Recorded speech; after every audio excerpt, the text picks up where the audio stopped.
तहरीक इंसाफ के खिलाफ मुल्क भर में क्रैकडाउन, रिहाई फिर गिरफ्तारी, आंख मचोली जारी। जमशेद चीमा मुसर्रत जमशेद चीमा को अडयाला जेल से रिहाई के बाद फौरी दोबारा गिरफ्तार कर लिया। उमर अयूब और अली नवाज के घर पर भी पुलिस का छापा, दोनों रहनुमा घर पर मौजूद न थे। श्री मजारी को रावलपिंडी के अडयाला जेल से रिहा कर दिया गया। 9 मई वाकयात केस में मतलूब खदीजा शाह ने गिरफ्तारी पेश कर दी। मुल्तान के रहनुमा आमिर डोगर अदालत से रिहा होने के बाद फरार, पुलिस उन्हें दोबारा गिरफ्तार करना चाहती थी। असद कैसर, बाबा रवान समेत दीगर रहनुमाओं की भी जमानतें मंजूर।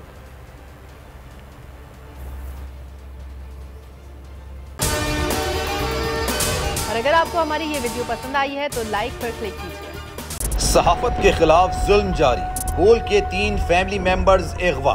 4 रोज पहले बोल के फाइनेंस मैनेजर मोहम्मद मालिक की रिहाइशगाह की बिजली बंद करके हमला किया गया। घर वालों को हिरासत करके मोहम्मद मालिक को अगवा कर लिया गया। ठीक उसी वक्त बोल प्लानिंग एंड डेवलपमेंट के हेड अदील जुबैरी की रिहाइशगाह पर नामालूम अफराद ने हमला किया और अदील जुबैरी को अगवा कर लिया गया। बोल ने पुलिस और FIA से मुतादिद बार राब्ता किया, जिसके सबूत बोल के पास मौजूद हैं। 40 से जायद रोज गुजर जाने के बावजूद ताहाल बोल के मार्केटिंग हेड आकाश राम का कुछ अता पता नहीं।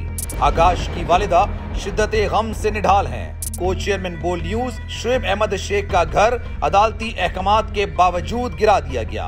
रात गए बोल हेड ऑफिस कराची पर पुलिस ने गैर कानूनी तौर पर छापा मारा। सहाफियों को हिरासत किया गया, गार्ड्स को गोली मारने की धमकी दी। शुएब अहमद शेख की रिहाइशगाह पर भी पुलिस ने गैर कानूनी छापा मारा।